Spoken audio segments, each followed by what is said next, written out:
Take my hand. I'll lead you into death.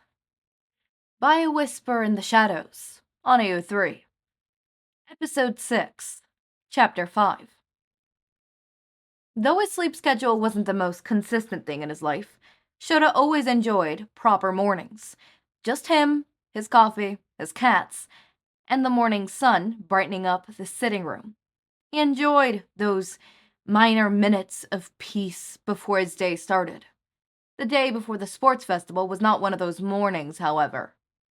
He had woken up with a cold sweat, the USJ playing in his mind. These nightmares involving his students had been happening more and more recently, ever since putting them on Reaper's case. In all honesty, he was feeling guilty. Though logically he knew it was only a matter of time before they discovered the assassin themselves, he still felt as though he had sped up the process. He knew it was ridiculous, but he couldn't get it out of his head. His son was staring at him from across the table as he drank his fourth coffee that morning. The kid was incredibly observant, his past giving him an advantage of learning to read people easily. For that reason, he was near the top of the class in stealth and underground assignments. It also meant he was good at picking up Shota's moods. Damn kid. Shouta continued to ignore the looks, focusing on his planning for the Force Festival. His husband's humming got louder as he approached the table, a large stack of pancakes on a plate, eating a delightful squeal from Eri, who had previously been busy drawing. Shouta smiled softly at the girl, sad she would be staying with the Wild Wild Pussycats and Coda for the festival, considering everyone else was too busy to mind her. Though he trusted all his friends with the girl, there was always a prickle of anxiety when she would leave them. He shook his head slightly, thanking his husband for the food before going back to his class files. Looking down, he instantly frowned at Bakugou's photo. The boy had never been so well behaved in his classroom than he had those past few weeks, but Shouta was still unsure about the festival. There was a lot of debates on whether it should have been televised this year, though eventually all of those who were not in favor lucked out, which meant Bakugou would be on display to the world again. On display to Reaper. Shouta should have removed the boy from the festival instantly. But he supposed it was too late now. Just the thought of Reacher watching him from somewhere in Japan, keeping an eye on the boy he let go, sent shivers down his spine. There was another night that plagued his nightmares. Bakugou shouldn't have survived. It was unheard of, and it made no sense, but he did. And Shouta couldn't for the life of him figure out why. Because really, Bakugou didn't survive. He was let go. He was allowed to live because Reaper gave him that chance, for seemingly no reason. There was no solid evidence. The assassin could also be the reason Bakugou was not one of Stain's victims, which was another completely incomprehensible situation. All Shouta wanted was to understand why. There were no answers shouting at him from his breakfast, and Shouta inwardly groaned, taking a large bite.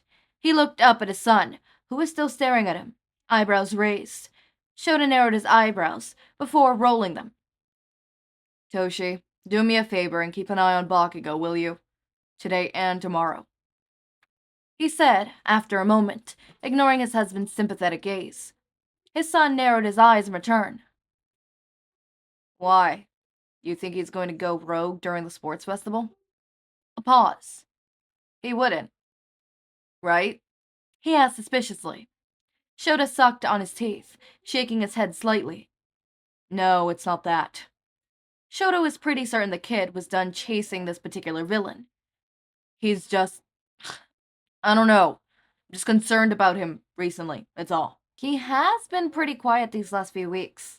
His husband piped in, after a quick reassurance to Eri that Kitty was okay. That nickname will never get old to Shouta. How's he been outside the classroom, Toshi? Hitoshi shrugged, pushing his food around and frowning slightly. Definitely quieter. He's been pretty focused on the festival, to be honest. I think he's putting all his emotions and energy into his training. But I guess that's not the unusual. He took a large bite out of his pancake, thinking for a moment before speaking again. He has been kind of... He waved his hand slightly in the air. Spacey. Spacey? Yeah, like distant. Like he goes away, in on himself. We've all noticed it, but haven't mentioned it. We know to wait for him if he wants to talk. Kirishima knows him, though, and he's keeping him grounded, I guess. Much more than Bakugou would ever admit, but yeah. He took a final bite before pushing the plate away. I'll keep an eye on him. You guys know I'm staying at his tonight, right? The two heroes nodded, sharing a discreet look. They were both so proud of the progress Hitoshi had made. They both knew he was a good kid, but getting him to open up had been nearly impossible, especially to the other hero students. Seeing them interact these days, Shouta never thought he would admit to be happy with the group of problem children his kid has found. Did in fact, it made him very happy. Then again, his whole class were problem children, so one group was as bad as the next. Who's staying there tonight? Anyone special? Hizashi asked, wiggling his brows. Hitoshi groaned, slouching back into his chair. No one? What about that Ashido girl? You seem to get along great with her, and she's a real sweet little listener. Both Shouta and Hitoshi made a face at that. It wasn't that Shouta didn't like the girl. She was just very energetic. Uh, no. I mean, she's nice and all, like, we get along. She's just not my type, I guess. Hitoshi grumbled, shifting in his seat uncomfortably at Hisashi's pout. Don't tell me. Too energetic? A small shrug. You live with me. Hisashi threw his hands in the air. How could someone be too energetic for you? You're enough. Shouta grumbled, earning himself a smack in the arm. Eri was gazing around the table, a confused frown on her face, before she set her wide eyes on Hitoshi. But Toshi, you told me you thought Pikachu was pretty, and he's super exciting too, she said after a moment. Shouta whipped his head towards Hitoshi, now's burning face as he frantically waved his hands. Eri! He shrieked. Pikachu? Hisashi asked, confused. I said, no loud blondes. Shouta grumbled out, glaring at his son, who began gathering his things in a rush, face still blushing. Loud blondes? Hisashi mumbled before his eyes widened, Shouta barely getting the chance to turn his quirk off. Kaminari? You like Kaminari? He yelled excitedly. Hitoshi was tripping over himself to get out the door, running away from his confrontation. Hitoshi, this isn't over. Shouta called after his son. Sorry, can't hear you, gotta go, love you. He called back before skidding to a halt. Turning, he ran back to Eri, pinky extended. I'll see you later, he said quickly, planting a kiss on her forehead before racing away again, the door closing behind him. Shouta grumbled, sinking into his chair in annoyance. Hisashi still looked shocked, but also way too happy about the situation for Shota's liking. Eri still looked confused. Who is Kaminari? She asked, tilting her head, forcing both men to turn and gawk at her slight. Kaminari, Eri? The loud blonde with the black streak in his hair? Hitoshi's friend? Hisashi asked slowly. You do know Pikachu isn't his actual name, right? Shouta asked after a moment of silence. It's not? She questioned. Shouta barked a laugh, and Hisashi began explaining Bakugou and nicknames. Maybe that morning wasn't so bad after all. The idiots were going to destroy his house. When they hadn't been there an hour, Katsuki felt like blowing them all up. Now, with most of the day gone, he was prepared to blow them all up and then himself. Shitahira was the only supposed to stay here because his moms were out of town, but somehow Pinky and Floaty caught wind of the idea and decided a fucking slumber party was in order. They didn't even ask him, just went straight to his fucking mother, who's such a stuck-up because she wants them all to go to her for merch. Traitors and bitches. So yeah, Katsuki had to spend the entire day with nearly all his classmates like he didn't see them enough in school. Apparently it was so they could chill out and relax and have a break before the sports festival the next day. This was not Katsuki's fucking idea of relaxing. These people were going to turn his 17-year-old hair gray. Thankfully, most of his class left. wanting a good night's rest before their big day, so Katsuki was only left with a few to deal with. Of course, the ones who stayed. What they lacked in numbers, they made up in idiocy. Katsuki had to warn them that they would all be getting a good night's rest, and if they weren't all asleep by 10, he would beat them into dreamland. Fucking Dunceface had asked how he'd know, considering Katsuki himself was planning on going to bed at his usual 8:30, to which he responded with a victuous grin, warning the electric motherfucker to not question his methods. The idiot didn't ask again. Speaking of the idiot, he was currently wrestling both Tape Arms and Shitty Hair for the last chocolate-flavored pokey. Why? Katsuki honestly couldn't give a fuck. They were all morons whose brains worked in ways Katsuki could never understand. What he did understand is that they were rolling very close to his glass coffee table, and if they broke it, his mother would skin them all. Oi! Fucking watch it, morons! He yelled at the particularly close call, Tape Arm hitting off the table slightly.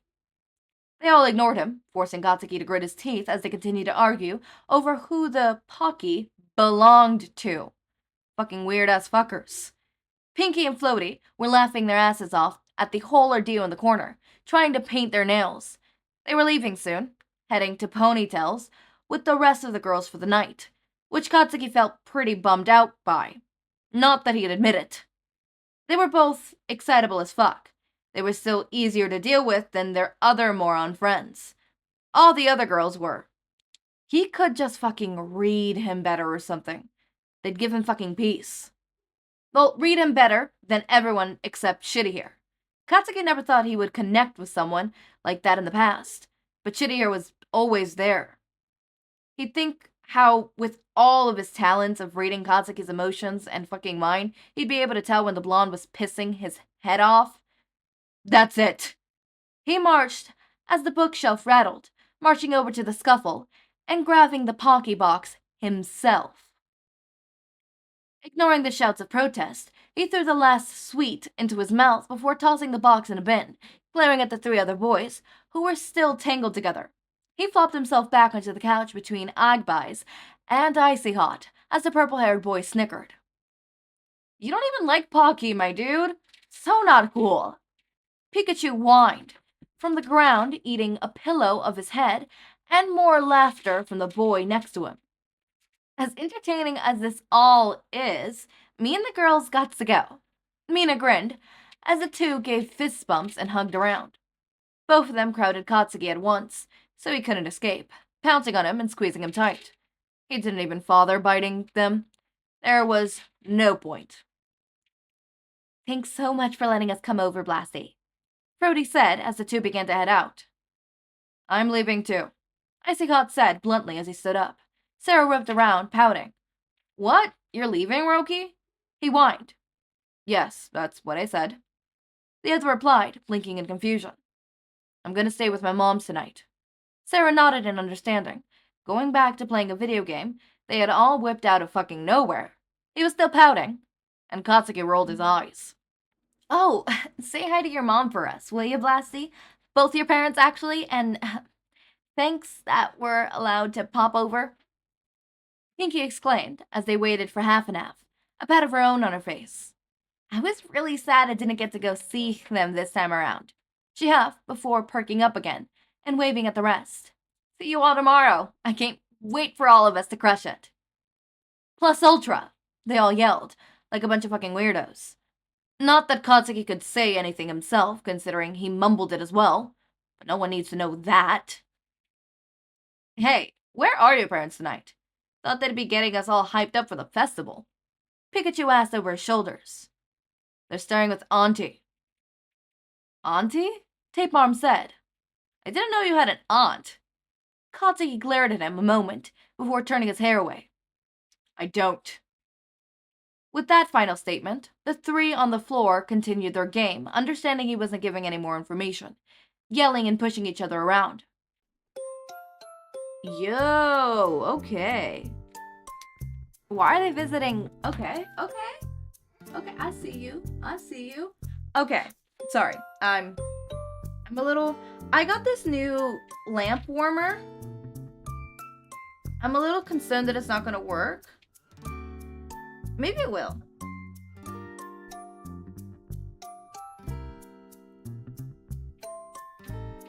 It warmed it up. Sorry, I'm going quiet. I have this new lamp warmer. I thought it was one of the ones where it warms up via light. But turns out the light isn't actually what's warming it. It's the bottom. It's the actual light. Maybe I just got one that doesn't work that way. Either way, I'm trying to bring life to my candles that no longer have life. You know when you get to a certain point of the wick where it no longer burns, but there's still wax there? And I always saved my candles because I'm like, I could get one of those candle warmers where it's supposed to be like the non-fire ones where you put them in the little bowl and it warms up that way, right? But then I got this candle warmer where you put the whole candle thingy on it. Like you buy the candle and then you put it on. And I thought, oh, we could do that. And so I'm doing that. And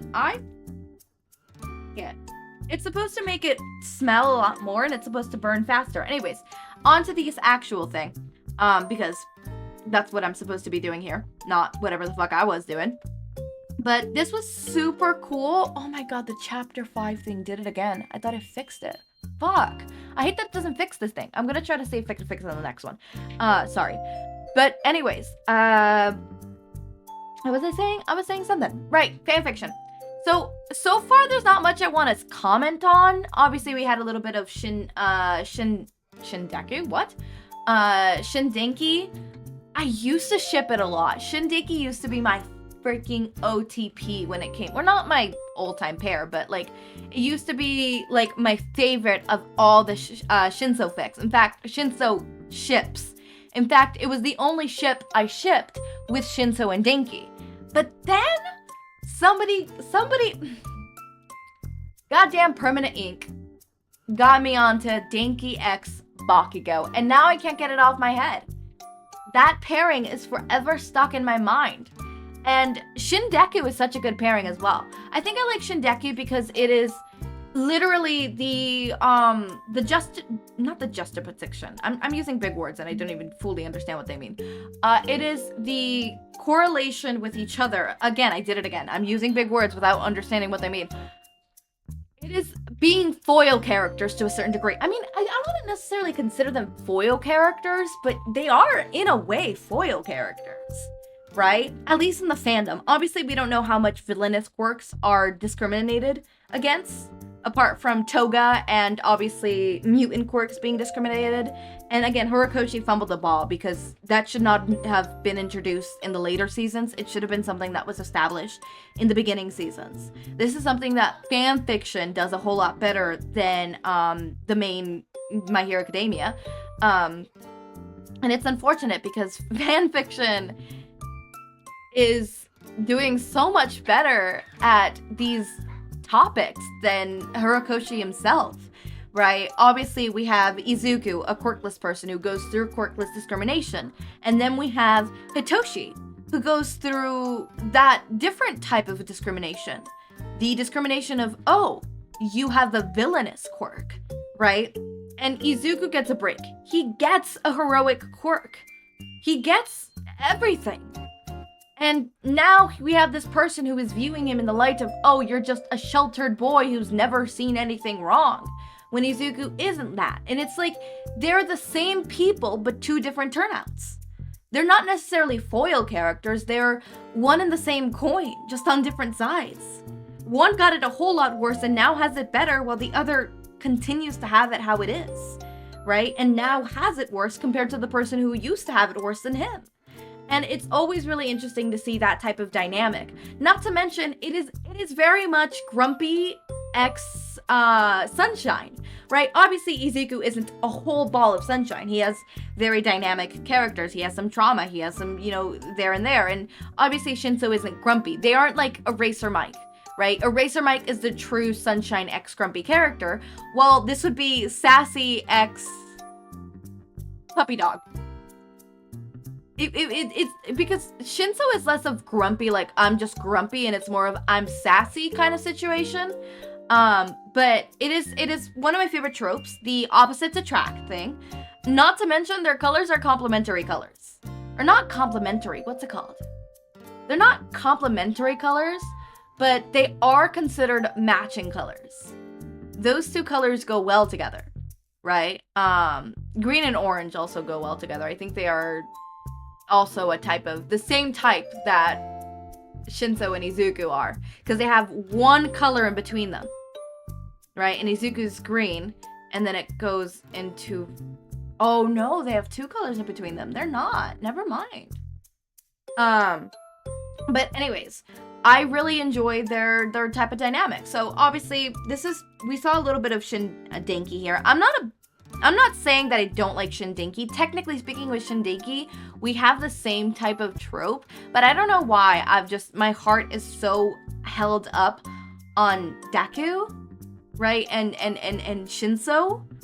But it is. I think Denki with Bakugou is a whole lot better, because that is angry with ball of sunshine, right?